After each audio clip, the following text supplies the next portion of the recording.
It's the end of February here in Michigan, and the cold weather's got me craving some sunshine. And the closest thing I can get is to make it spicy. So let me show you how I do jerk chicken in the house in the middle of winter. For my own twist, I like to pair jerk with my pickled watermelon rind and pineapple salsa. It's very unique, and it's absolutely delicious. I hope you try it. Thank you so much for joining me today. I hope you enjoy this lesson. You could absolutely do this the same day if you started it early. I choose to do it in 2 days, and that way I make 1 day a prep day, and then the second day I cook everything. Jerk always starts with a whole lot of onion. For today's lesson, all of the recipes will be in the description below. We're going to make 2 different types of jerk. First, we're going to make a jerk sauce, and then we're going to make a wet jerk rub. The video clips of the jerk sauce are excerpts from my full-length video on how to make jerk sauce. Link will be in the description below. I like to start this first while I'm doing prep for the next day. That way the sauce can cook while I get the prep done. The recipe does yield quite a bit of sauce, so I like to portion it out and freeze it. Here's the final sauce. For our wet jerk rub, we're going to rough chop our onions just so they fit in our meat grinder. Scotch Bonnets aren't available this time of year, so I'm using habaneros here today. You just need to pick the green stem off. Any larger pepper you're going to add, you'll want to cut down as well. Don't forget the garlic, and then we're going to grind it all up. If you don't have a grinder, you could always use a food processor. Now we need to toast our spices, then grind them up. You just need to toast the spices until they're hot and fragrant. You can use a mortar and pestle to grind the spices up, or use a spice grinder. A blender could also work. We add our sugar along with the spices, and then our soy sauce and red wine vinegar. Mix that up extremely well. This recipe yields quite a bit, so you may want to save half of it and freeze it for later use. Add your chicken to the wet jerk rub and mix it up extremely well, ensuring that it gets coated completely and evenly with the jerk rub. Allow the chicken to marinate overnight. We will now turn our attention towards making pickled watermelon rind.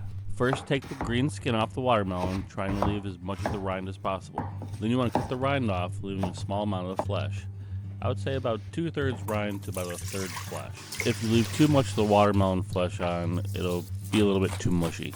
In all reality, the pickled watermelon rind really tastes more like an extra crunchy cucumber than it does a watermelon. I put it in there for more for color than the taste. We allow the watermelon to pickle overnight, so you want to leave it in large chunks. If you dice it, they'll get mushy. On the first day, I prep all my vegetables for the salsa as well. The only thing I leave is the pineapple for the next day, because I don't want the pineapple to leach all the water out. I want to leave it nice and juicy and crunchy. A good ratio for this salsa is to think 1 to 1 to 1. 1 part pineapple, 1 part pickled watermelon rind, and 1 part vegetables. It should give you a good ratio and a good look.